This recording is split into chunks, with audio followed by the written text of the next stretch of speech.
आओ बच्चों, आज हम एक टॉपिक लेके आए हैं जिसके बारे में हम डिस्कस करेंगे। जो आपका अच्छा सा टॉपिक है, जैव विकास एवं इसके प्रमाण, इवोल्यूशन, जो ऑर्गेनिक इवोल्यूशन है और इसके हमें क्या क्या एविडेंस मिले हैं, इसके बारे में आज लोग हम चर्चा करने वाले हैं। तो तुरंत प्रभाव से फटाफट जुड़ी है और आज का टॉपिक हम स्टार्ट करते हैं।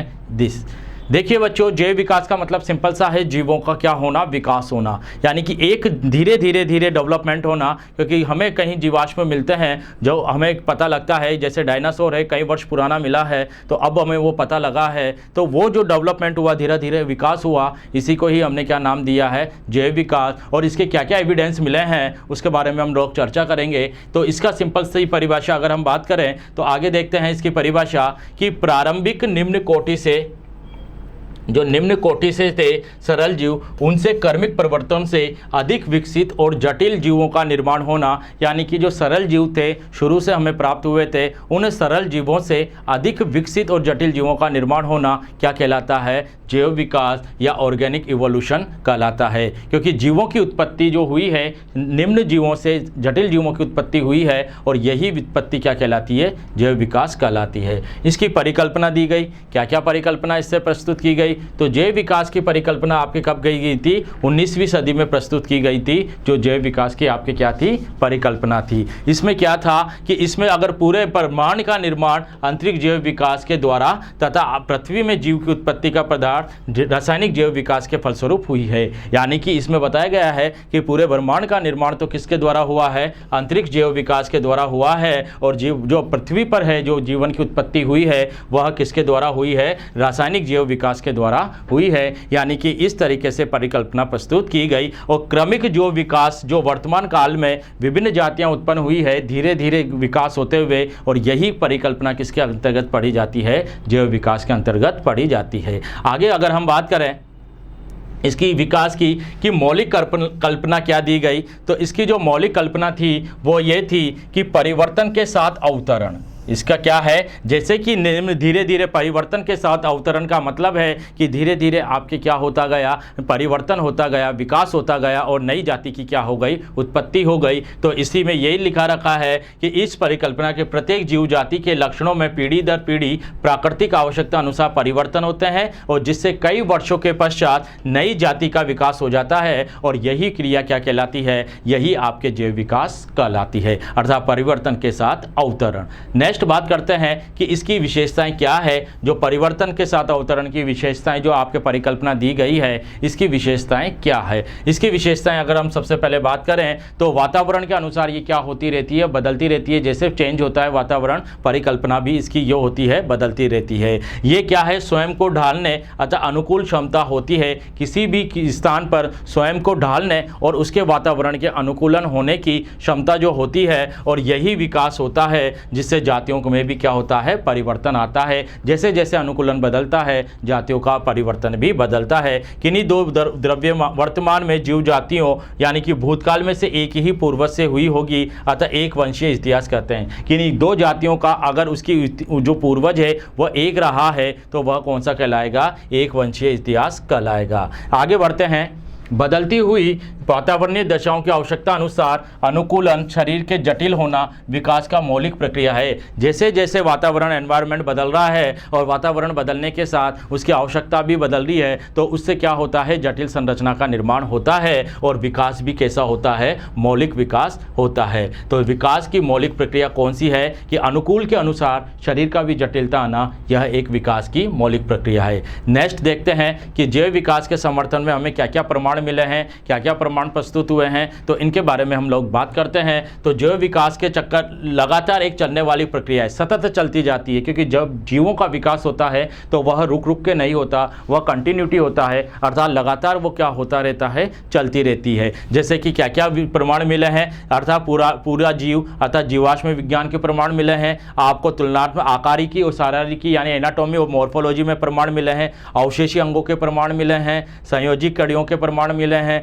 यहाँ तक कि तुलनात्मक एम्ब्रियोलॉजी के भी प्रमाण आपको मिले हैं। और वर्गीकी के, टेक्सोनॉमी के भी आपको प्रमाण मिले हैं, जैव रसायनों के प्रमाण मिले हैं, वर्गीकी के प्रमाण मिले हैं, जैव रसायनों के प्रमाण मिले हैं, कोशिका विज्ञान के प्रमाण मिले हैं, आनुवंशिकी के प्रमाण मिले हैं, भौगोलिक वितरण के प्रमाण मिले हैं, प्रत्यावर्तन के प्रमाण मिले हैं, अनुहरण और रक्षात्मक सादृश्यता के प्रमाण मिले हैं। ये सारे प्रमाण आपको किसके समर्थन में मिले हैं? ये जैव विकास के समर्थन में मिले हैं। अर्थात इन्हीं सभी प्रमाणों के आधार पर हम बोल सकते हैं कि जीवों का लगातार विकास हुआ है। अब पहला आता है पुराजीवी या जीव विज्ञान के प्रमाण, मतलब जो पुराने जीव है उनके क्या क्या प्रमाण मिले हैं, कैसे मिले हैं। तो उनके बाद हम बात करते हैं कि जीवों के अवशेष हमें भूपटल की चट्टानों के परीक्षित मिलते हैं, जिन्हें जीवाश्म कहते हैं। यानी कि पृथ्वी की धरातल के नीचे जो भी हमें जीवाश्म प्राप्त, जो भी हमें आकृति आकार मिलते हैं, वही क्या कहलाते हैं? आपके जीवाश्म कहलाते हैं। और जीवाश्म का जो अध्ययन है वही क्या कहलाता है?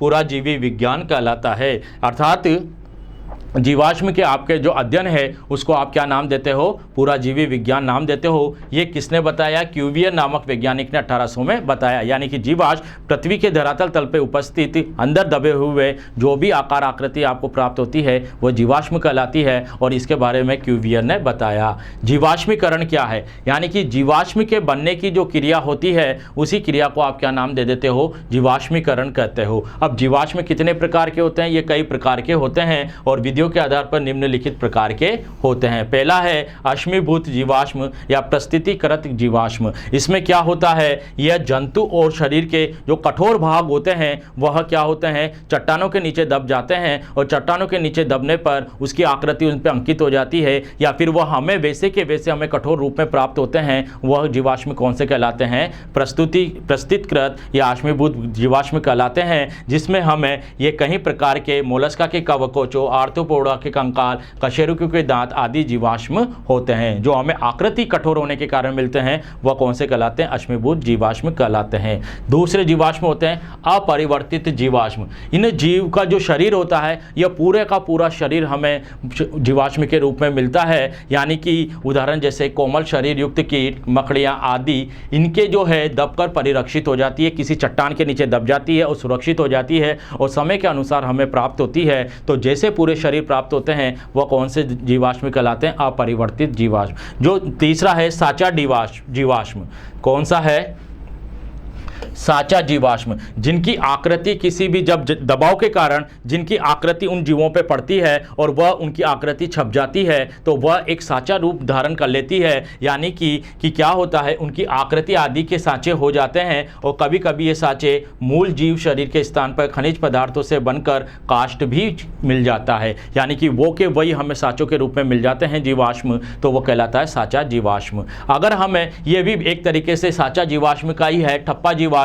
इसमें क्या होता है कि जब कोई जीवाश्म, जो कोई जीव जंतु, कोई सा भी पेड़ पौधा जब चट्टान के नीचे दबता है तो उसकी आकृति जो है उस पर ठप्पा लग जाता है, छप जाती है। तो ये भी एक तरीके से साँचे की तरह ही है, इसलिए इसे भी हम कौन सा जीवाश्म कहते हैं? ठप्पा जीवाश्म। देखिए जीवों की छाप हो जाती है और ये बड़े बड़े जंतुओं की त्वचा, चिन्ह, मोलस्का के आदि ऐसे जीवाश्म हमें प्राप्त हुए हैं। यानी कि जीवाश्मों को ठप्पा के रूप में प्राप्त करना। नेक्स्ट है क्रोपोलाइट्स जीवाश्म। ये विभिन्न जीवों के जो उत्सर्जी पदार्थ होते हैं, उत्सर्जी पदार्थों के जीवाश्म जो होते हैं उन्हें हम क्या नाम देते हैं? क्रोपोलाइट्स जीवाश्म नाम देते हैं। अब बात आती है जीवाश्मों की आयु का निर्धारण कैसे किया जाता है। तो जीवाश्म की अगर आयु का निर्धारण हम करें तो आयु का निर्धारण कार्बन डेटिंग विधि से किया जाता है। हम कहते हैं ये इतना वर्ष पुराना है, और कार्बन डेटिंग विधि के लिए कार्बन 14 का उपयोग किया जाता है। तो जीवों की जीवाश्म की आयु का निर्धारण करना क्या कहलाता है? वह आपके कहलाता है आयु, जीवाश्म की आयु का निर्धारण। तो जीवाश्म की आयु का निर्धारण के लिए सर्वप्रथम स्तरित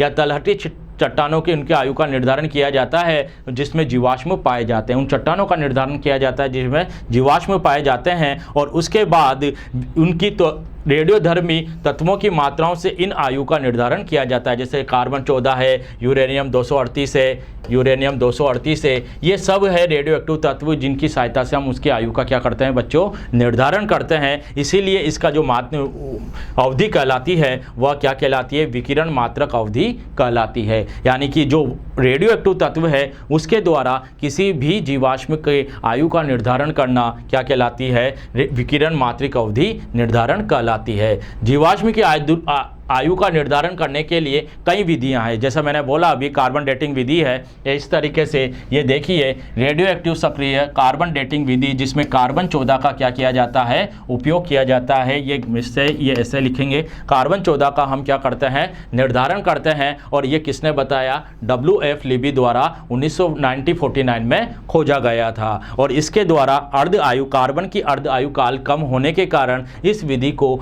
40 से 50 वर्ष पुराने जो जीवाश्म है उन्हीं का ही अध्ययन किया जा सकता था। इसके बाद सीसा विधि आई जो यूरेनियम 238 और इससे यूज़ किया जाता है। ये क्या है, लंबे समय वाले जो जीवाश्म है उनका भी क्या करता था, निर्धारण करता था, क्योंकि ये लगभग 40 से 50 वर्ष पुराने ही जीवाश्मों का निर्धारण करता था। लेकिन इस विधि के यूरेनियम सीसा विधि जो है ये बोल्ट वुड ने दी और इसके विधि के द्वारा लगभग 4.5 × 10⁹ वर्ष के आयु के जो जीवाश्म हैं उनका भी क्या किया जा सकता है, निर्धारण किया जा सकता है। क्योंकि इसमें यूरेनियम 238 की मात्रा विघटित होकर आधी रह जाती है और जो आगे जाकर लेड 207 में बदल जाती है। और इसीलिए इसी विधि के द्वारा वायु का क्या किया जाता है, पता लगाया जाता है। जब यूरेनियम और शेष इनकी सहायता से आयु का पता लगाया जाता है तो वह कहलाता है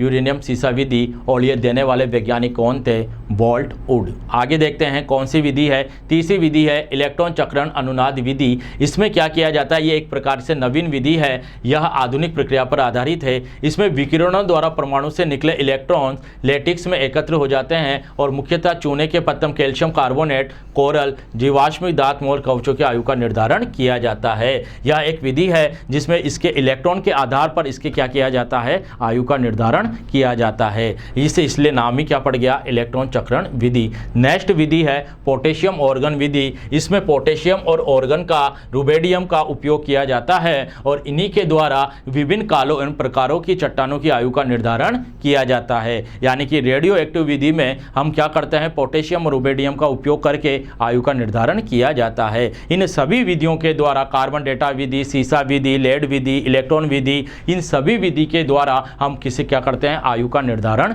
करते हैं। अब इनके जीवाश्म के अध्ययन का महत्व क्या है, क्यों महत्व किया जाता है, क्योंकि हमें इसके क्रम का पता लगता है कि ये कितने वर्ष पुराने हैं, इनका नए आधुनिक जो जीव है उनका विकास किस क्रम में हुआ, इनके बारे में हमें पता लगता है। तो पेड़ पौधों के विकास के क्रम का हमें पता लगता है। जैसे कि अमीबा पहले एक सरलीय कोशिकीय जीवों से अकशेरुक जीवों का निर्माण हुआ और उसके बाद धीरे धीरे आगे की ओर कड़ी बनती गई। जैसे युगलिना है, यह पादप कोशिका और जंतु कोशिका के मध्य की योजक कड़ी है और इसी के द्वारा आप देखते हो आगे डेवलपमेंट हुआ। तो जीवाश्म के द्वारा हमें एक जीव से दूसरे जीव के विकास का पता लगता है। नेक्स्ट आती है इसकी समय सारणी बनाई गई लगभग कितने वर्ष पहले, लगभग 4.6 अरब वर्ष पूर्व एक दहकते तथा उज्ज्वलित गैसीय पिंड के आदि पृथ्वी पर उत्पत्ति हुई और जो ठंडा होकर किस में बदल गया, भूपटल का निर्माण कर लिया। लगभग 4.6 वर्ष पूर्व एक गोला आया धधकता हुआ जो ठंडा होकर किसका निर्माण कर लिया, इसने भूपटल का निर्माण कर लिया। और इसके बारे में आज तक अध्ययन चल रहा है और इन्हें कई महाकल्पों में क्या कर दिया गया, बांट दिया गया और इन महाकल्पों को युगों में विभाजित कर दिया गया। कल्प को किस में बांट दिया, युग में बांट दिया गया और इन युगों को आयु के अनुसार कई भौगोलिक समय सारणी का निर्माण किया गया और भौगोलिक समय सारणी बनाई गई कि किस किस युग में किस किस का परिवर्तन हुआ। तो इसी के आधार पर भौगोलिक समय सारणी के आधार पर निष्कर्ष निकाला जाता है कि पृथ्वी पर जीवों के विकास का क्रम स्थिति के आधार पर परिवर्तित होता रहता है। अर्थात हम ये देख रहे हैं, ये हम सब कुछ देख रहे हैं डायग्राम वगैरह कि धीरे धीरे क्या हो रहा है, जीवों का विकास हो रहा है। जैसे पहले कौन सा युग आया, प्लेटोसोनिक युग आया, पहले कौन सा युग आया, प्लेटोसिन युग आया। और ये जो प्लेटोसिन युग था इसमें इस तरीके से आपके ये दिखता था, आधुनिक घोड़े का विकास हुआ है। प्लेटोसिन युग में किसका विकास हुआ, आधुनिक युग घोड़े का आपके विकास हुआ है जो आपके अब आधुनिक समय थे। इसमें क्या थे, थूथन अपेक्षाकृत लंबा है, दांत लंबे हैं, शिखर लंबे हैं, केवल मध्य में एक उंगली का विकास हुआ, शेष उंगलियां क्या हो गई, विलुप्त हो गई और खुर का निर्माण हो गया। इससे पहले लगभग पहले जो इससे पहले युग था वो कौन सा था, प्लायोसिन युग जो था वह था लगभग 50 लाख वर्ष पूर्व जो था वह कौन सा युग था, प्लायोसिन युग था। इसमें किसका निर्माण हुआ, इसमें आपके मेरी चिप्स का से इनका क्या हुआ, निर्माण हुआ। किससे निर्माण हुआ इसका, मेरियोचिप्स से इसका निर्माण हुआ। और छोटी छोटी इसमें अस्थियां पाई जाती थी और मोलर दांत भी लंबे थे। इसके बाद इसका विकास इसका विकास किससे हुआ, मायोसिन युग से। मायोसिन युग में क्या पाया गया था, मेरियोचिप्स। इससे किसका युग निर्माण हुआ, मायोसिन युग के ये प्लेयोसिन युग के प्लेयोहिप्स का निर्माण हुआ। ये देखना आप, इसका विकास लगभग 2 करोड़ वर्ष हुआ मायोसिन युग में। और इसका विकास किससे हुआ, इससे हुआ मेसोहिप्स नामक से हुआ।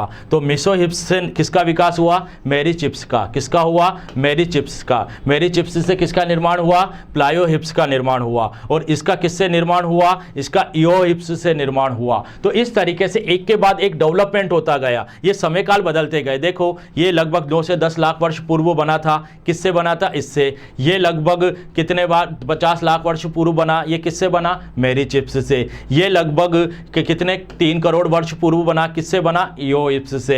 और ये उत्तरी अमेरिका लोमड़ी के कद के थे, छोटे। और इनका निर्माण जो हुआ आगे जाके, इनका निर्माण देखिए, ये उत्तरी अमेरिका में लोमड़ी के कद थे। ये वर्तमान में इसे हायरेकोथेरियम का नाम दिया गया। और सबसे पहले जो था इयोसिन युग आया। इयोसिन युग के बाद कौन सा आया, ओलिगोसिन युग आया। उसके बाद मायोसिन युग आया। उसके बाद प्लेयोसिन युग आया। और लास्ट में प्लिस्टोसिन युग जो वर्तमान में चल रहा है। तो इस प्रकार से आपके एक के बाद एक क्या होता गया, जीवों का विकास होता गया, जिसमें धीरे धीरे परिवर्तन भी होता गया। अब जो हमारे आगे आने वाला टॉपिक है उसमें हम क्या करेंगे, तुलनात्मक रूप से आकारिकी और शारीरिकी, यानी कि उसकी एनाटॉमी और मॉर्फोलॉजी, इनमें दोनों में क्या करेंगे, अध्ययन करेंगे कि विभिन्न कैसे जंतु और पादपों की संरचना में तुलनात्मक अध्ययन करने पे जैव विकास से संबंधित कई प्रमाण मिलते हैं। क्या क्या प्रमाण मिलते हैं कि हम जो तुलनात्मक अध्ययन भी कर सकते हैं। जैसे पहला हम करते हैं होमोलोगस, एक तो करते हैं होमोलॉजी एंड होमोलोगस ऑर्गन, यानी कि समजातता, यानी कि समजात अंग। अब समजात अंग किसे कहते हैं, ऐसे अंग जो रचना उद्भव में तो समान हो, ऐसे अंग जो रचना में भी देखने में भी एक जैसे, जिनका उद्भव भी एक जैसा हो, लेकिन कार्य करने में अलग अलग हो।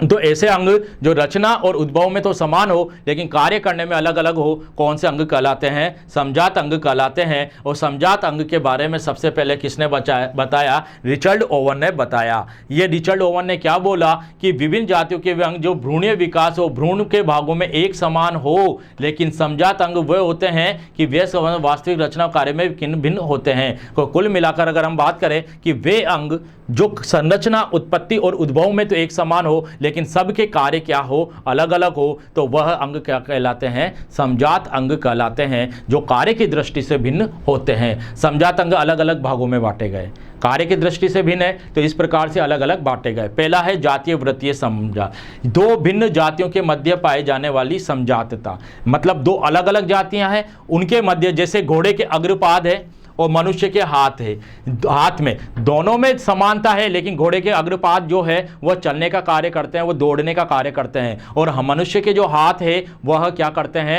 वह हमारे लिखने पढ़ने इनका कार्य करते हैं। तो दोनों का कार्य एक है लेकिन इनका उद्भव क्या है, समान है। तो ऐसी समानता कौन सी कहलाती है, जातीय वृत्तीय समानता। दूसरी है लैंगिक समानता। ये कैसी होती है, यह जो लैंगिक समानता होती है ये एक समान जाति के दो भिन्न जंतुओं के मध्य पाई जाती है। जैसे पुरुष और महिलाओं में, पुरुष का कार्य, जो पुरुष में वर्षण होता है वह शुक्राणु का निर्माण करता है, और महिलाओं में जो अंडाशय होता है वह अंडाणु का निर्माण करती है। तो उद्भव तो समान है लेकिन कार्य क्या है, अलग अलग है। तीसरा है क्रमिक समानता। ये क्रमिक समंजस, ऐसे जंतु जो दो या दो से अधिक उद्भव के आधार पर उपस्थिति समानता को क्रमिक समानता कहते हैं। जैसे क्रेब फिश के शरीर में विभिन्न खंडों में उपस्थित उपांग और मनुष्य के अग्र और पश्चिम पाद, तो इनके जो क्रेब फिश है इनके उपांग और मनुष्य के जो पाद है कार्य तो समान है, लेकिन इनके उपांग और इनके कार्य का अग्रपाद और पश्चपाद के कार्य क्या है, अलग अलग है। उपांग का कार्य अलग है और पैरों का कार्य अलग है। तो कुल मिलाकर अगर हम बात करें, जाति एक समान हो, समानता लैंगिक दृष्टि से समान हो और क्रमिक रूप से समान हो उद्भव संरचना में, तो ये इस तरीके से होते हैं समजात अंग। नहीं तो कार्य में असमान हो तो वह कैसे होते हैं, समजात अंग होते हैं। तो उद्भव संरचना में समान लेकिन कार्य में असमान अंग कौन से कहलाते हैं, समजात अंग। जाति के आधार पर जाति है, लैंगिक समानता के आधार पर लैंगिक और क्रमिक समानता के आधार पर क्रमिक प्रकार के होते हैं। कई उदाहरण दे रखे हैं, जैसे कशेरुकियों के अग्रपाद। हम बात करें कशेरुकियों के अग्रपाद। हमारे अग्रपाद है जो अग्र स्तनधारी में जो हम लोग आते हैं, हमारे अग्रपाद है दौड़ने करने उपांग पाए जाते हैं, और अंश उपांग, श्रोणी उपांग ये हमारी बॉडी में होते हैं। अंश मेखला, श्रोणी मेखला ये हमारी बॉडी में पाए जाते हैं। तो ये हमारे बॉडी में पाए जाते हैं तो मछलियों में, लेकिन मछलियों में जो उपांग है वो चप्पू के आकार के होते हैं तथा तैरने में सहायता करते हैं, जिसे हम क्या कहते हैं, फिन्स कहते हैं। तो हमारे उपांग तो चलने में सहायता कर रहे हैं, दौड़ने में सहायता कर रहे हैं, लेकिन मछली के उपांग क्या कर रहे हैं, तैरने में सहायता कर रहे हैं। उद्भव समान है, उत्पत्ति समान है, लेकिन दोनों के कार्य क्या है, असमान है। अतः इन्हें चतुष्पादी भी कहते हैं, क्योंकि इसमें 5 उंगलियां पाई जाती है। इन्हें पंचागुलीय पाद भी कहते हैं। तो कुल मिला के सारांश ये निकलता है कि उद्भव और उत्पत्ति में तो समान हो, लेकिन कार्य में अलग अलग हो, वह कौन से अंग कहलाते हैं, समजात अंग कहलाते हैं। दूसरा उदाहरण है कीटों के मुखांग। कीटों में भी क्या होता है, मुखांग अलग अलग प्रकार के होते हैं। कीटों के जो मुखांग है, एक लेब्रम में 2 जोड़ी मैक्सिली तथा एक हाइपोफेरिंक्स पाई जाती है। तो जो कीटों के मुखांग है उसमें लेब्रम, मैक्सिली और हाइपोफेरिंक्स पाई जाती है। लेकिन जो कॉकरोच के उपांग है वह काटने और चबाने में काम आते हैं, और मच्छरों में जो है वह रुधिर और फलों को चूसने में काम आते हैं। उपांग की दोनों की उत्पत्ति सेम है, लेकिन इसका कार्य, कॉकरोच का जो उपांग है वह काटने का कार्य करता है, जबकि मछलियों का उपांग है वह चूसने का कार्य करता है। तो यह अलग अलग बात वही आ रही है कि समानता उद्भव संरचना में समान, लेकिन आकृति में जो वो है कार्य में असमान अंग समजात अंग कहलाते हैं। पादपों में समजातता कैसे प्रदर्शित करेंगे, पादपों में सामान्यतः कांटों में, पत्तियां कांटों में और जो तने हैं तनों में रूपांतरित हो जाती है। तो कांटों का कार्य क्या है, सुरक्षा करना, और तने का कार्य क्या है, सहारा प्रदान करने के लिए होता है। तो इस तरीके से जैसे आपने देखा बोगनवेलिया में कांटे और कुकुरबिटा के प्रतान समानता दर्शाते हैं, क्योंकि कांटे जो होते हैं वह कुकुरबिटा के प्रतान के समजात होते हैं। तो प्रतान भी इसकी सुरक्षा करता है और कांटे भी इसकी क्या करते हैं, सुरक्षा करते हैं। तो कभी कभी पादपों में समानता भी पाई जाती है। तो ये इस तरीके से आपने किसके बारे में पढ़ा, समजात अंग के बारे में बात की। नेक्स्ट आ रहा है अपसारी विकास। अपसारी विकास क्या कहते हैं कि एक जाति के जीव में जब विभिन्न भौगोलिक क्षेत्रों में पहुंच जाते हैं तो प्रत्येक क्षेत्र में अपने अपने क्षेत्र में वातावरण के अनुकूल हो जाते हैं। जिस क्षेत्र में जाते हैं उसी क्षेत्र के क्या हो जाते हैं, अनुकूल हो जाते हैं, और नई जाति का क्या कर लेते हैं, विकास कर लेते हैं। तो इसे हम क्या कहते हैं, अनुकूलनीय विकिरण या अनुकूली अपसरण कहते हैं। तो ये जब विकास होता है नई जाति का, जिस अनुकूलन में जाते हैं उसके फलस्वरूप नई समष्टियों में विभाजित हो जाते हैं, तो यही क्रिया क्या कहलाती है, अनुकूली विकिरण कहलाती है। आगे बात करें, समस्थानिक जाति का उद्भव द्वारा अपसारी विकास हुआ है।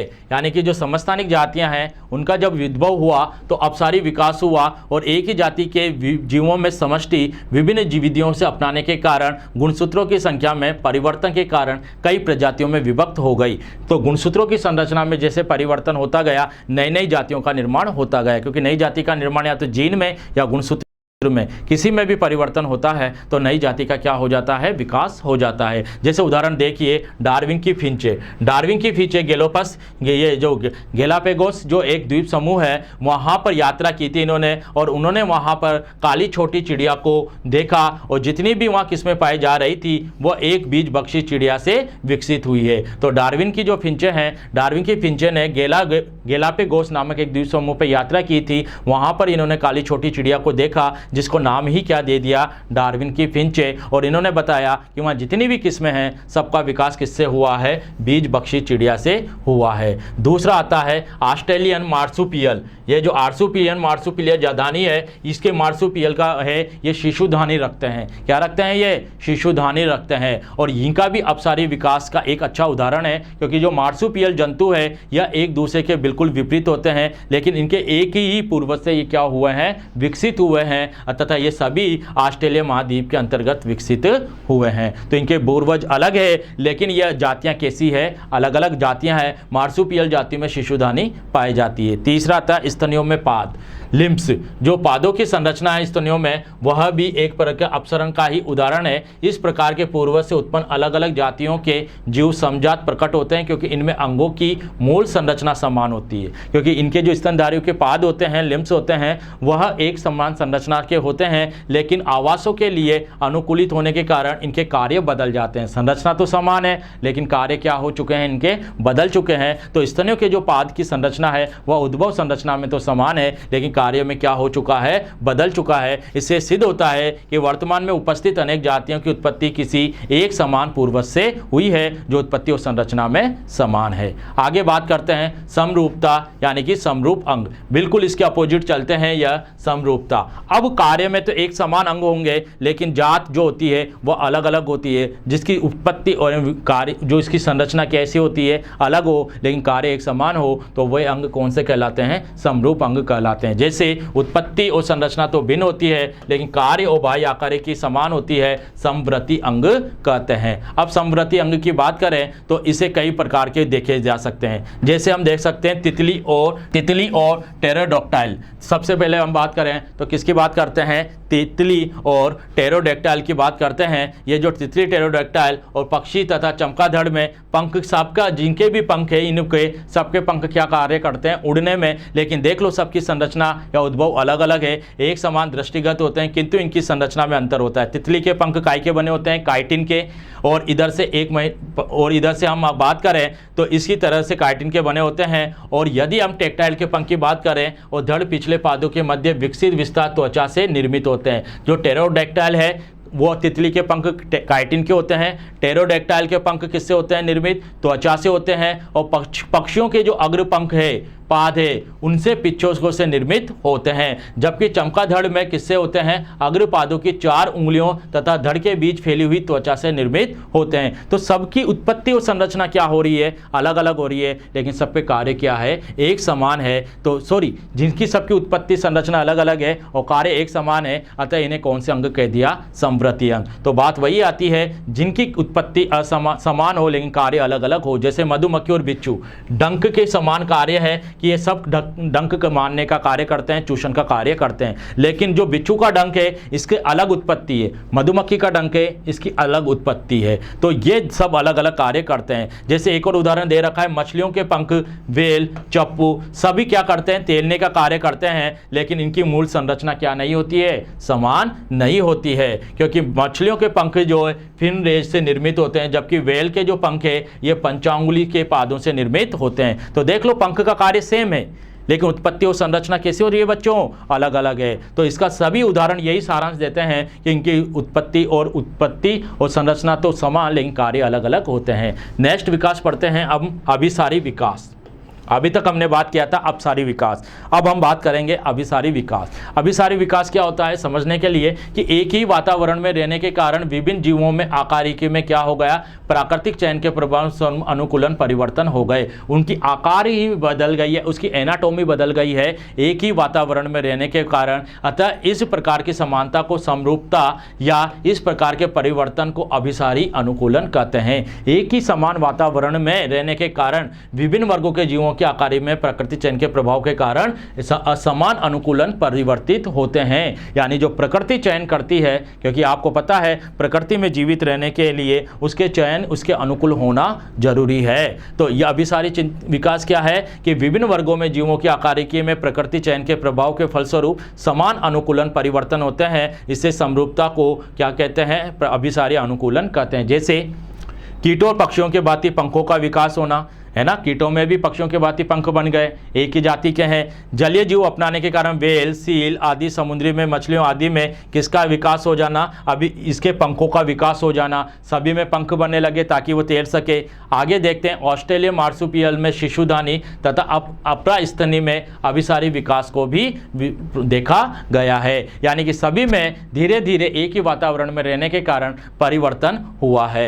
नेक्स्ट देखते हैं समजात और समरूपी अंग में क्या क्या अंतर है। मैंने जैसे बोला समजात जिसकी जात समान हो और समरूप जिसकी जात अलग अलग हो, जिसका कार्य समान हो यानी कि कौन सा, समजात, और जिसकी आकृति जिसकी संरचना समान हो, जिसकी संरचना समान हो और कार्य अलग अलग हो वह समजात, और जिसकी संरचना अलग अलग हो और कार्य कैसे हो, एक समान हो, तो वह कौन से कहलाते हैं, समवर्ती, है ना। तो ये सारे अंगे ये असमान दिखते हैं, ये समान दिखते हैं, या आंतरिक संरचना को प्रदर्शित करते हैं, या आंतरिक असमान संरचना को प्रदर्शित करते हैं। इनके कार्य असमान कार्य होते हैं, इनके कार्य कैसे अलग अलग, जबकि इनके कार्य क्या है, एक समान है। या अपसारी विकास दर्शाते हैं, तो ये कौन सा दर्शाते हैं, अभिसारी विकास दर्शाते हैं। आगे बात करें अब अपसारी विकास और अभिसारी विकास क्या है? तो ये वो है जंतु और पादपों में पाए जाने वाली समानता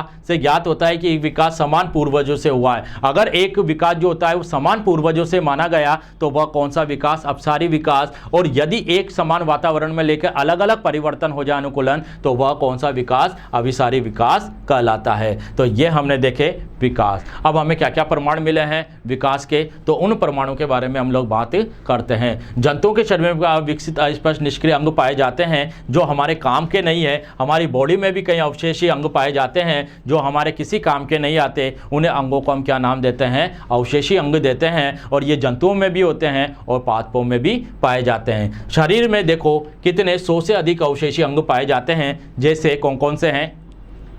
वर्मीफॉर्म अपेंडिक्स, ये पहले है वर्मीफॉर्म अपेंडिक्स। वर्मीफॉर्म अपेंडिक्स क्या होती है? हमारे अंदर क्या होता है, मानव में सेल्यूलोज का पाचन नहीं होता है और सेल्यूलोज का पाचन नहीं होने के कारण हमारे अंदर जंतुओं में, जीवों में वह वर्मीफॉर्म अपेंडिक्स होती है, वह कार्य नहीं करती है। जब उसका आकार बढ़ जाता है तो वह हमारे अंदर रोग उत्पन्न कर देती है। लेकिन पादपों में सेल्यूलोज का पाचन होता है तो वहाँ ये चीज़ कार्य होती है। तो यही है, सेल्यूलोज का पाचन के लिए सीकम भाग में होती है। और यही जो निष्कर्ष निकलता है कि मनुष्य के पूर्वज शाकाहारी प्राणी थे, तो हम जब वो खाते थे तो उनके सेलुलोज होता था, पादपों में सेलुलोज की मात्रा होती थी तो वो खाते थे तो उनका पाचन होता था। लेकिन हम नहीं खाते ज़्यादा मात्रा में, तो हमारे लिए ये जो वर्मीफॉर्म अपेंडिक्स है यह हमारे लिए कैसा है? अवशेषी है। दूसरा अवशेषी अंग है हमारे अंदर निमेशक पटल। नेत्र के नीचे जो पाया जाता है एक अर्धा चंद्राकार झिल्ली होती है जिसे प्लिका सेमिलुनेरिस कहते हैं, जो हमारी बॉडी के अंदर पाई जाती है। यह भी एक तरीके से कौन सा है?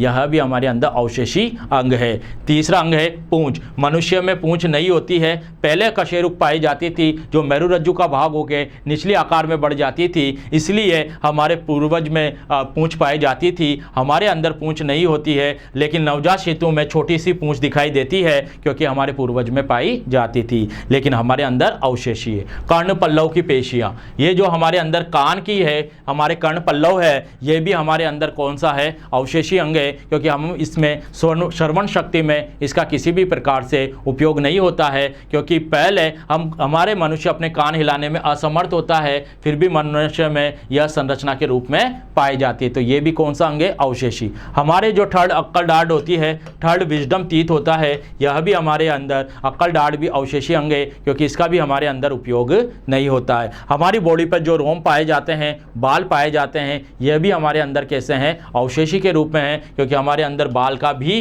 क्या नहीं होता है? यूज नहीं होता है। तो ये सारे अंग जो है कैसे हैं? या अवशेषी अंग है। कौन कौन से? त्वचा, अक्कल डार्ड, कर्ण पल्लव, पूंछ, निमेशक पटल और ये वर्मीफॉर्म अपेंडिक्स, ये सारे हमारे अंदर क्या है? यह हमारे अवशेषी अंग के रूप में पाए जाते हैं। नेक्स्ट टॉपिक पढ़ते हैं कि हमारे जंतुओं में कौन कौन से अवशेषी अंग है। तो घोड़े की पादों में एक सिम्प्टल अस्थियां पाई जाती है। यह स्प्लंट अवस्था जो अस्थियां हैं, स्प्लंट अस्थियां, ये भी क्या होती है? पूर्वजों में पश्चपाद में 3 उंगलियां युक्त तथा अग्रपाद में 4 उंगलियां उक्त होती थी। पश्चपाद में 3 और अग्र में 4 होती थी, जो चलने में, भागने में सहायता करती थी। लेकिन केवल तीसरी उंगली का ही सबसे अधिक विकसित हुआ, इसलिए तीसरी उंगली का खुर का निर्माण हो गया। बाकी कैसी हो गई? अवशेषी हो गई। अगर बात करें आप वेल और अजगर में, क्या पाए जाते थे? पश्चपाद पाए जाते थे। लेकिन जब ये कहीं बिल में जाते थे तो ये क्या करते थे? इनमें अवशेष, इनमें रोड़ा अटकाते थे, इनके क्या होते थे? ये दिक्कत देते थे, तो ये इन्हें अंदर करके चलते थे। तो अंदर करने के कारण ये धीरे धीरे इनका उपयोग नहीं होता, जिनका उपयोग नहीं होता वो अवशेषी हो जाते हैं। तो इसे रखा कि पादहीन सांपों का क्या हो गया? विकास हो गया। और धीरे इसी प्रकार वेल में भी पश्चपाद, श्रोणी मेखला में क्या है? इनके अवशेष मिलते हैं। तो ये जिनका उपयोग नहीं हो रहा तो ये अवशेष के रूप में मिलते हैं, जैसे वेल और अजगर में पश्चपाद। पक्षियों में भी अवशेषी पंख पाए जाते हैं। जो देखिए, पक्षियों में पंख उड़ने में सहायक होते हैं, लेकिन अपवाद स्वरूप कुछ पक्षियों का शरीर आकार वो बड़ा, वो भारी होता है, जिससे वो भारी होते गए और उड़ने में असमर्थता प्रदर्शित करते रहे। तो ये भी जंतुओं में क्या है? अवशेषी अंग है। यानी कि उड़ने की जगह धीरे धीरे दौड़ने की प्रार्थना दी गई, इसलिए क्रियाहीन होकर पंख अवशेषी अंगों के रूप में रह गए। तो मैंने जितने भी अंग बताए आपको, यह उपयोग में नहीं आ रहे, अर्थात जो उपयोग में नहीं आ रहे, जो हमारे लिए उपयोगी नहीं है, वह कौन से अंग कहलाते हैं? अवशेषी अंग कहलाते हैं। ये सभी के उदाहरण है। ये जंतुओं में देखिए, पादपों में भी कुछ अवशेषी अंग पाए जाते हैं। कौन कौन से होते हैं ये जब बात करें अपन, तो जैसे कैक्टस पादपों में नागफनी में कांटों में रूपांतरित हो जाती है, पहाड़ी पातों में खुबानी परनवंतु बना लेती है। ऐसे पादपों में भी क्या पाए जाते हैं? अवशेषी अंग पाए जाते हैं। आगे बात करें बच्चों, तो संयोजी कड़ियाँ भी मिलती है। जैसे मैंने बोला आपको कि जंतु और पादप के बीच की जो योजक कड़ी है वह युग्लिना है। ऐसे दोनों जंतुओं को जोड़ने वाली, जंतु और पादपों को जोड़ने वाली ऐसे कई प्रकार के भागों को जोड़ती है, वह संरचना क्या कहलाती है? संयोजक कड़ी कहलाती है। यानी कि जो अतिक्रमण जीव या संक्रामित जीव को जोड़ने का कार्य करती है, क्या कहलाती है? संयोजक कड़ी कहलाती है। और इन्हीं जातियों को क्या नाम देते हैं? संयोजक जातियां नाम देते हैं। इसमें सबसे पहले हम बात करते हैं विषाणु की। ये जो है सजीव और निर्जीव के मध्य की योजक कड़ी है। यानी कि विषाणु में सजीव के और निर्जीव के दोनों के गुण पाए जाते हैं, इसलिए ये सजीव और निर्जीव के मध्य की योजक कड़ी है, क्योंकि इनमें कोशिकांग अनुपस्थित होते हैं। अनुपस्थित होने के कारण ये किससे समानता दर्शा रही है? निर्जीव से। लेकिन ये सजीव के भांति क्या करते हैं? शरीर में द्विगुणन क्रिया होती है, और द्विगुणन होने के कारण ये किससे समानता दर्शा रहे हैं? सजीव से। इसलिए विषाणु को सजीव और निर्जीव के मध्य की योजक कड़ी कहा जाता है। ये जैसे देखिए विषाणु की संरचना, ये कौन सा विषाणु है? यह आपके जीवाणु भोजी विषाणु है। कौन सा विषाणु है? जीवाणु भोजी विषाणु है। जो किसके समान होता है? यह आपके विषाणु जो है सजीव और निर्जीव के समान होता है। जैसे मैंने अभी उदाहरण दिया युग्लिना, युग्लिना भी आपके पादप और जंतुओं के मध्य की क्या है? योजक कड़ी है, क्योंकि युग्लिना में प्रकाश संश्लेषण क्रिया होती है और पर्णहरित पाया जाता है। पर्णहरित पाए जाने के कारण ये किससे समानता दर्शाता है? यह पादप से समानता दर्शाता है। आगे नेक्स्ट है प्रोटेरोस्पोंजिया। यह प्रोटेरोस्पोंजिया है, यह प्रोटोजोआ संघ के निवही जंतु है। ये एक कोशिकीय सदस्य संरचना में स्पंज की कीप कोशिकाओं के समान दिखाई देती है। यानी कि यह जो है प्रोटेरोस्पोंजिया है, यह प्रोटोजोआ और पोरीफेरा संघ के सदस्यों से क्या करते हैं? समानता दर्शाते हैं। यानी कि दोनों से समानता दर्शाने के कारण ये दोनों के मध्य की क्या है? योजक कड़ी है। अर्थात प्रोटोजोआ और पोरीफेरा के मध्य की योजक कड़ी है। इन्हीं के समान स्पंजों की उत्पत्ति हुई है। आगे बात करें हम लोग, तो पेरीपेट्स। पेरीपेट्स जो है एनेलिडा और आर्थ्रोपोडा के मध्य की योजक कड़ी है। पेरीपेट्स जो होते हैं वह किसके मध्य की योजक कड़ी है? यह आपके एनेलिडा और आर्थ्रोपोडा के मध्य की योजक कड़ी है। आर्थ्रोपोडा के समान इनके पंजयुक्त जोड़ीदार पाद और शीर्ष पर 2 श्रृंगिकाएं पाई जाती है। लेकिन जो ये एनेलिडा है, एनेलिडा के समान ये क्या करते हैं? इनमें क्या बोलते हैं? सूक्ष्म गुलिकाएं, नेत्र और उत्सर्जिकाएं भी पाई जाती है। तो यह एनेलिडा और आर्थ्रोपोडा के संघ के सदस्य की होती है, और इसके प्रमाण हमें मिले हैं। नेक्स्ट आती है योजक कड़ी नियोपिलाइना। नियोपिलाइना एनेलिडा और मोलस्का के मध्य की योजक कड़ी है। वैसे ये किसका सदस्य है? नियोपिलाइना यह मोलस्का का सदस्य है, और इसमें 5 से 6 जोड़ी क्लोम आर्स जोड़ी विशेषता मेटामेरिक संरचना पाई जाती है। लेकिन एनेलिडा के भी समान ये अंडों के भी क्या करते हैं? इनमें विदलन होता है। अंडों के जो चक्र चलता है उसमें विदलन होता है, इसलिए यह एनेलिडा की भी पहचान बताती है। कुल मिलाकर आपको योजक कड़ी याद होना चाहिए कि 2 जंतुओं से कौन समानता दर्शाता है, 2 संघों से कौन समानता दर्शाता है, वह योजक कड़ी होती है। आगे बात करें हम लोग, तो बेलेनोग्लोसस। ये आपके जो बेलेनोग्लोसस है, यह अकशेरुकी के और कशेरुकी यानी कि कोडेटा और नॉन कोडेटा के मध्य की योजक कड़ी मानी गई है। इसे कोडेटा और नॉन कोडेटा के मध्य की योजक कड़ी में रखा गया है, और इसी को क्या माना गया इनके मध्य की योजक कड़ी? तो इसे हम हेमिकोडेटा का सदस्य भी कहते हैं, जो कोडेटा और नॉन कोडेटा के मध्य आता है। आगे बात करें लंगफिश। जो लंगफिश है यह आपके प्रोटोपेरस यानी कि जो है और लेपिडोसाइरस, दक्षिण अमेरिका के लंगफिश,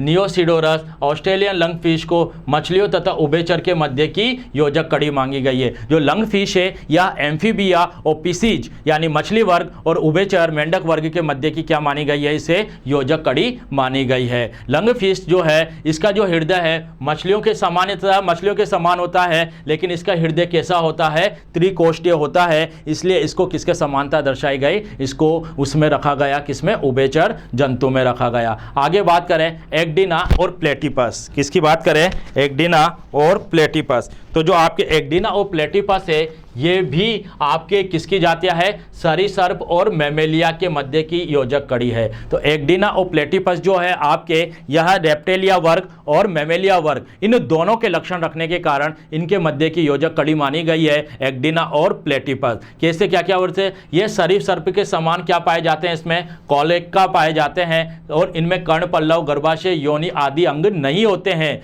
लेकिन वर्षण उदर गुहा में होते हैं, लेकिन कवच युक्त अंडे देते हैं। अतिरिक्त स्तनियों के भांति शरीर पर क्या पाए जाते हैं, रोम पाए जाते हैं। तो रेप्टिलिया की तरह अंडे भी देते हैं और शरीर पर स्तनियों के भांति रोम पाए जाते हैं। तो एक्टिना और प्लेटिपस को किसकी, सरीसृप और इसके मध्य की योजक कड़ी माना गया है। कुछ योजक कड़ी ऐसी होती है जो हमें दिखाई नहीं देती, इन्हें हम कौन से नाम देते हैं, अदृश्य योजक कड़ी के नाम से भी जानते हैं। जे जीवाश्म जो दो भिन्न जातियों के लक्षण को दर्शाते हैं उन्हें क्या कहते हैं, हम अदृश्य कड़ी कहते हैं। जैसे आर्कियोप्टेरिस, जो आर्कियोप्टेरिस है एक प्राचीन पक्षी है जो इसका जीवाश्म लगभग कितना माना गया है, जुरासिक काल जो होता है 15 करोड़ वर्ष पुराना जुरासिक चट्टानों से मिला है। यह रेप्टिलिया और एविज के मध्य की योजक कड़ी मानी गई है। किसके मध्य की योजक कड़ी, रेप्टिलिया और योजक पक्षियों के मध्य यानी कि एविज के मध्य की योजक कड़ी पाई गई है, क्योंकि इनमें रेप्टिलिया के समान लंबी पूंछ, चोंच, दांतयुक्त अग्रपादों की उंगलियां पंजे युक्त थी, परंतु पक्षी भी था ये, क्योंकि इसके अग्रपाद उड़ने में और पंख में सहायता थे। तो जो ये आर्कियोप्टेरिस था ये रेप्टिलिया और एविज के मध्य की योजक कड़ी थी। नेक्स्ट है तुलनात्मक एम्ब्रियोलॉजी के प्रमाण, यानी भ्रूणों के आधार पर क्या क्या प्रमाणता मिलते हैं। पहला हम बात करते हैं प्रारंभिक विकास के समानता। बहुकोशिकीय जंतुओं को लैंगिक जनन के फलस्वरूप युग्मनज बनता है और इसके बाद युग्मनज से किसका निर्माण होता है, भ्रूण का, और भ्रूण से क्या परिवर्तन होकर संतान का निर्माण होता है। तो इनमें क्या क्या समानता है कि कशेरुक भ्रूणों की अधिक समानता के कारण मनुष्य के भ्रूण को अन्य जंतुओं के भ्रूणों से अलग करना कठिन हो जाता है, क्योंकि इनमें क्या होती है, समानता होती है। तो क्या क्या होती है, तो देखो समान अवस्था में संरचनाओं का निर्माण होता है, जैसे क्लोम दरारें, पृष्ठ रज्जु, असंख्य आंखें, कान आदि।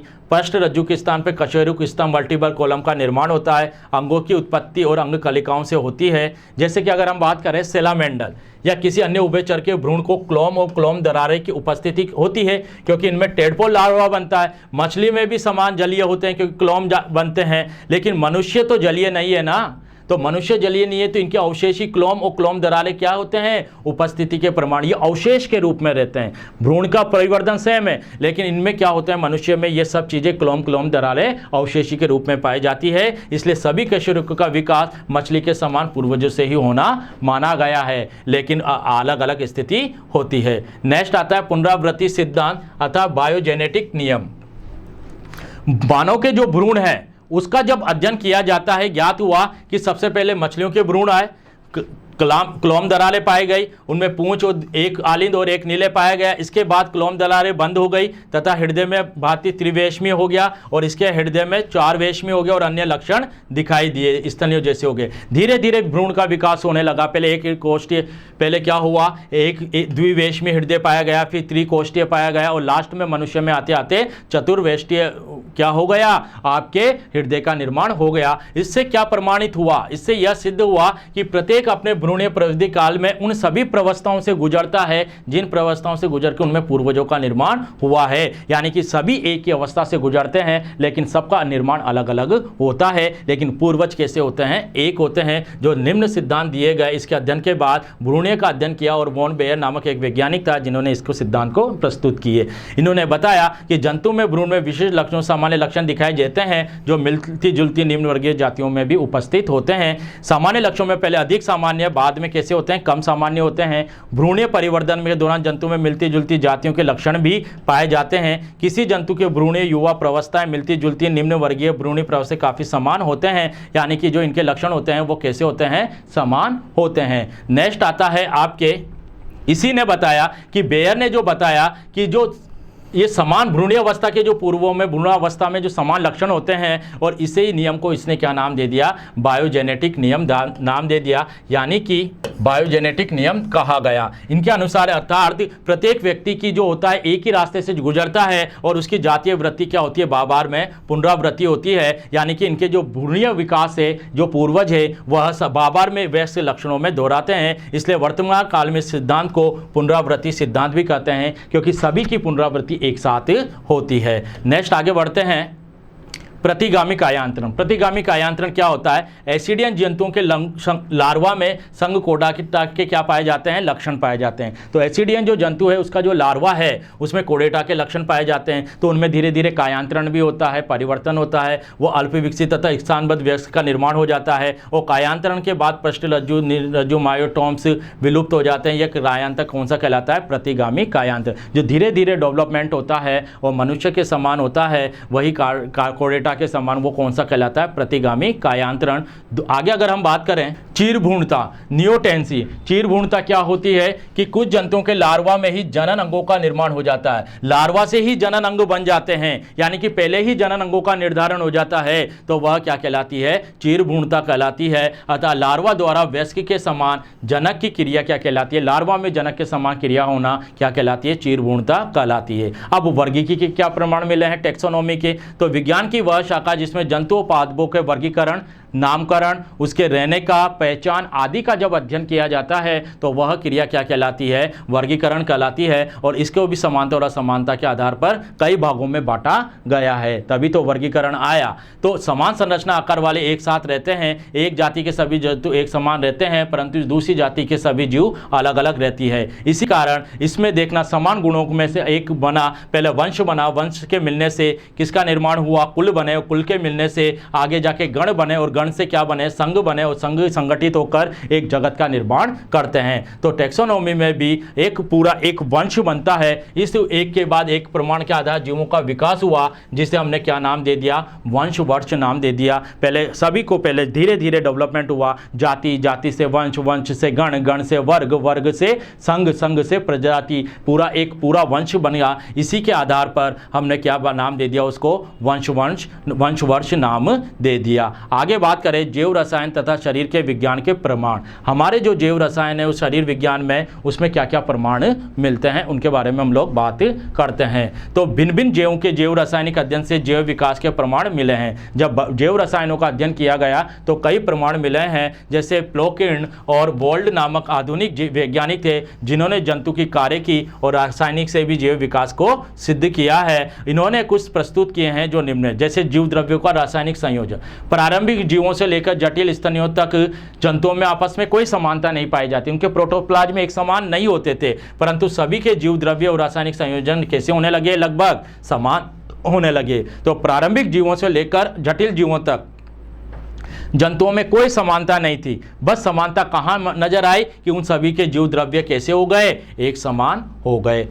ये मेटाबॉलिज्म, उच्चपाच्य क्रिया, जीवों में उपापचय क्रियाएं अपचय अभिक्रियाओं से समानता पाई जाती है, जैसे प्रकाश संश्लेषण, प्रोटीन संश्लेषण, श्वसन आदि की जो सभी जीवों में है उपापचय क्रियाएं एक समान होती है। अगर बात करें प्रोटीन संश्लेषण की, तो देखो आप जीवाणु से लेकर मनुष्य तक सभी जंतु पादपों में प्रोटीन संश्लेषण की क्रिया एक समान होती है, सब में समानता पाई जाती है। सभी में डीएनए से एमआरएनए, एमआरएनए से प्रोटीन का निर्माण राइबोसोम की क्रिया द्वारा प्रोटीन संश्लेषण क्रिया होती है। अर्थात सभी में एक प्रकार का प्रोटीन संश्लेषण पाया जाता है। अतः प्रोटीन संश्लेषण में 20 प्रकार के अणु क्या करते हैं? भाग लेते हैं। नेक्स्ट आता है ऊर्जा का रूपांतरण। ऊर्जा का रूपांतरण देखिए, जंतु तथा पादपों में जैव रासायनिक क्रियाओं के द्वारा ग्लूकोज से मिलती है ऊर्जा। में कहाँ मिलती है? ग्लूकोज से मिलती है, हमें भी मिलती है, पादपों में सबका ग्लूकोज से निर्मित होता है, और इसके द्वारा ही एंजाइमों के अंतिम उत्पाद जैसा अमीनो अम्ल का भी निर्माण होता है। तो जीवों में ग्लूकोज के अपचय से प्राप्त ऊर्जा क्या कहलाती है? एडिनोसिन ट्राइफॉस्फेट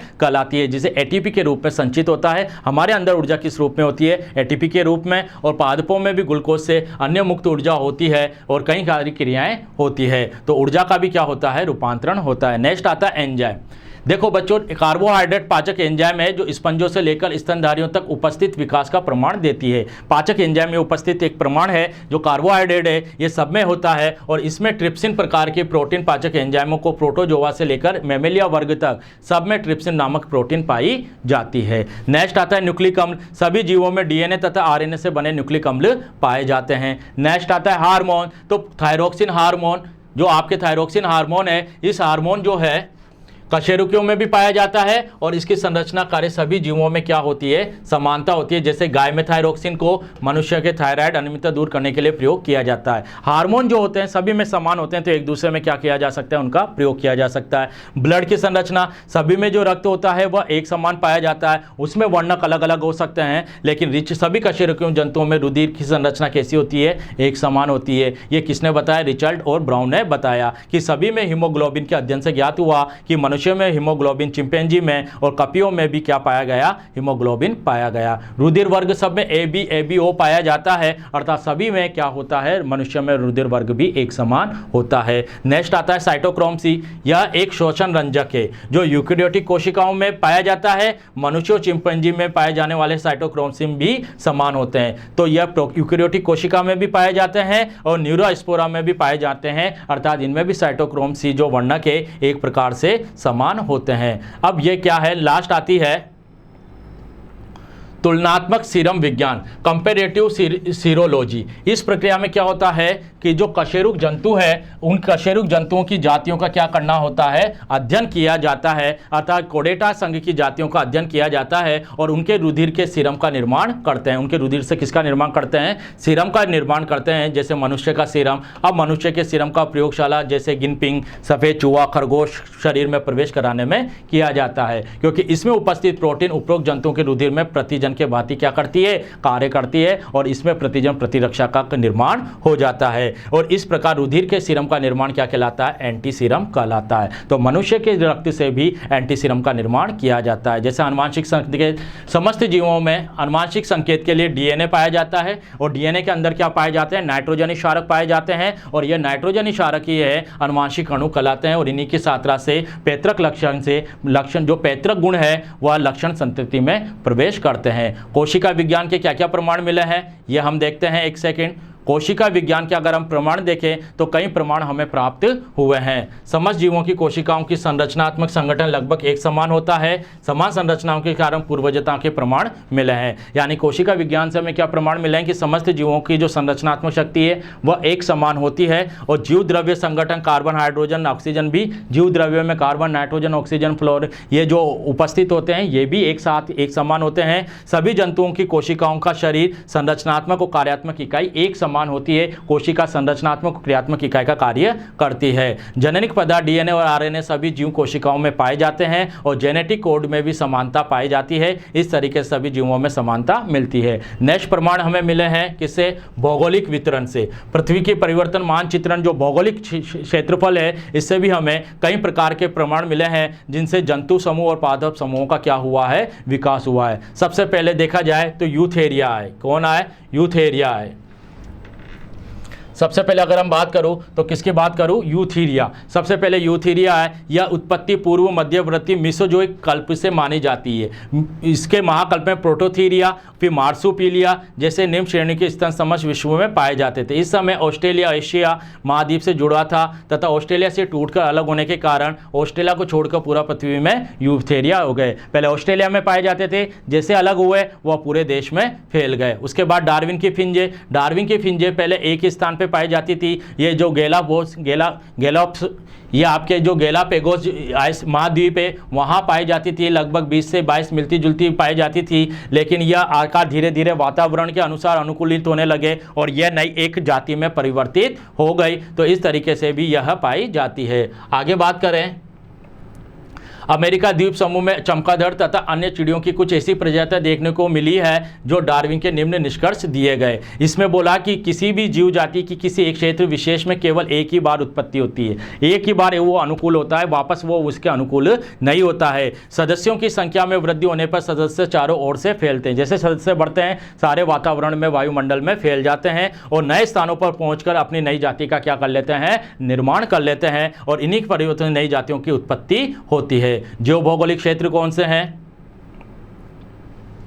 अगर हम जैव भौगोलिक तंत्र की बात करें तो जंतु और पादपों में भौगोलिक वितरण के आधार पर कई क्षेत्र बनाए गए। पहले बनाया गया पॉलीआर्कटिक क्षेत्र, ये यूरोप, उत्तरी अमेरिका, चीन, अफ्रीका की सहायता से मिला। दूसरा बताया गया ओरिएंटल क्षेत्र, यह Bharat, Malaysia, Philippines, Indonesia, Sri Lanka की सहायता से मिला। तो इस तरीके से हमें भी कई प्रकार के हमारे क्षेत्र मिलते हैं।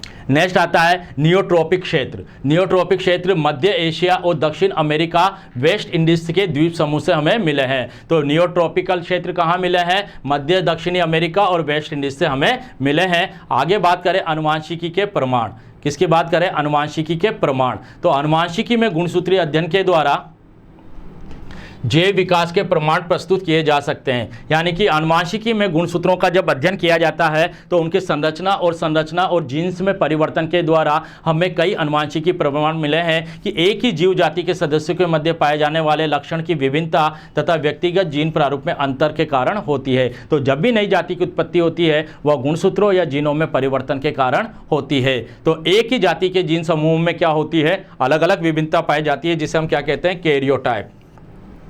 और उसकी आंतरिक सदस्य में पाई जाती है तो उसको हम क्या बोलते हैं? जीनोटाइप कहते हैं। जैसे कि उदाहरण मानव जाति में, इसमें अगर हम बात करें तो 46 गुणसूत्र पाए जाते हैं, लेकिन कपियों में कितने गुणसूत्र पाए जाते थे? 48। तो यह एक प्रकार से विभिन्नता उत्पन्न हो गई है। नेक्स्ट पढ़ते हैं पूर्वजता या प्रत्यावर्त के प्रमाण। ये क्या होता है कि जीवों में अचानक किसी भी ऐसे लक्षण का विकसित होना जो वर्तमान जाति के लक्षण न होकर पूर्वज जाति का लक्षण होता है। जो ऐसे लक्षण आ गए, अभी मान लो कि हमारे किसी भी व्यक्ति में पूंछ का आ जाए, जो वर्तमान जाति में तो नहीं है लेकिन मनुष्य के पूर्वज में पूंछ पाई जाती थी, तो ऐसे लक्षण क्या कहलाते हैं? पूर्वजता लक्षण कहलाते हैं। जैसे गर्दन पर कान के पीछे एक छिद्र होता है, इसलिए इसे सर्वाइकल फिस्टुला कहते हैं। तो शिशुओं के गर्दन पर कान के पीछे एक छिद्र होता था जिसे सर्वाइकल फिस्टुला कहते हैं। यह मनुष्य के आदि पूर्वजों में पाए जाने वाली क्लोम दरारों का अवशेष है। तो पूर्वजों में पाई जाती थी। हमारे कैनाइन दांत है, हमारे अंदर पाए जाते हैं, लेकिन हमारे जो पूर्वज है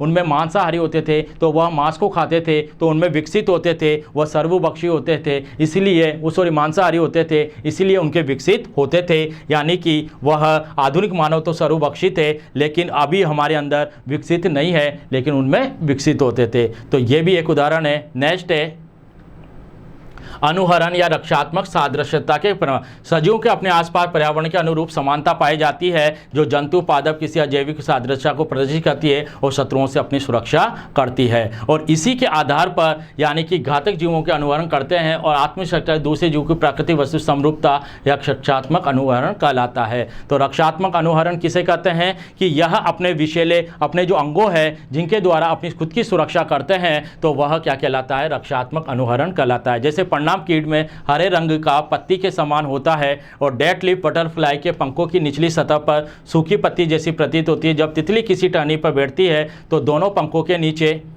निचली सतह दिखाई देती है, जिसको देखकर सूखी पत्ती होने का भ्रम होता है। अपनी सुरक्षा जो करते हैं अंगों से, वही कौन सी युक्ति कहलाती है? संरक्षणात्मक कहलाती है। जैसे छड़ी कीट जो होता है सूखी टहनी के समान दिखाई देता है, कुछ मकड़ियों की प्रजाति में पुष्प के समान दिखाई जैसे जिसे अंदर होते हैं। तो इस प्रकार के हमारे अंग पाए जाते हैं। तो इस प्रकार हमने ये अध्ययन किया बच्चों। आगे की क्लास हम नेक्स्ट टर्न पे पढ़ेंगे। Thank you so much.